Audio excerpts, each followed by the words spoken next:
గంజాయి ముఠాలకి, రౌడీ షీటర్లకి, సంఘ విద్రోహ శక్తుల్ని పరామర్శకు వెళ్ళడం ఇది జగన్మోహన్ రెడ్డి యొక్క నేర చరిత్రకు, నీచ మనస్తత్వానికి ఇంతకంటే నిదర్శనం అవసరం లేదు.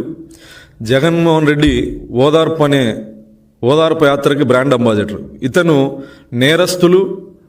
నేరస్తులకి ఓదార్పు యాత్ర చేయడం తప్ప దేశం కోసమో, రాష్ట్రం కోసమో, ప్రజల కోసమో, ప్రజా పోరాటాలు చేసిన వాళ్ళను ఏ రోజు ఓదార్పు యాత్ర చేసి ఇంటికి వెళ్ళి పరామర్శించినటువంటి సందర్భాలు లేవు. కేవలం ఇతని క్రైమ్ పార్ట్నర్సు, వైఎస్ఆర్ కాంగ్రెస్ పార్టీలో ప్రజల్ని హింసించినటువంటి వాళ్ళని, ప్రజల్ని దోచుకున్నటువంటి వాళ్ళని ఓదార్పు యాత్ర చేయడం తప్ప రాష్ట్రం కోసం, దేశం కోసం పనిచేసినటువంటి వాళ్ళని ఏ రోజు ఓదార్చినటువంటి పరిస్థితి లేదు. ఇంతకు మించి దిగజారడనుకున్న ప్రతిసారి జగన్మోహన్ రెడ్డి ఇంకా దిగజారుతూనే ఉన్నాడు.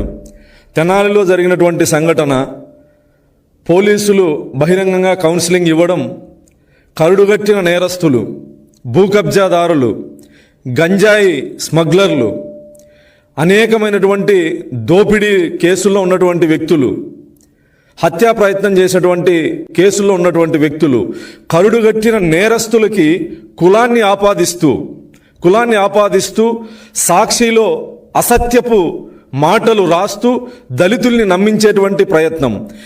నేరం చేసిన వాడికి, తప్పు చేసిన వాడికి ఖచ్చితంగా ఈ దేశంలో ఏదో ఒక కులంలో పుట్టాల్సిందే.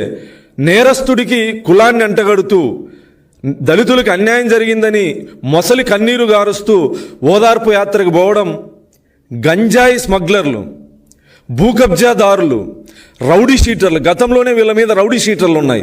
వీళ్ళను ఓదార్పు యాత్రకు వెళుతూ దళితులకి అన్యాయం జరిగింది, ఓదార్పు యాత్రకు వెళ్తున్నాను, ఆ కుటుంబాలని పరామర్శిస్తానని చెప్పడం జగన్మోహన్ రెడ్డి యొక్క నీచ మనస్తత్వానికి ఇదొక నిదర్శనం.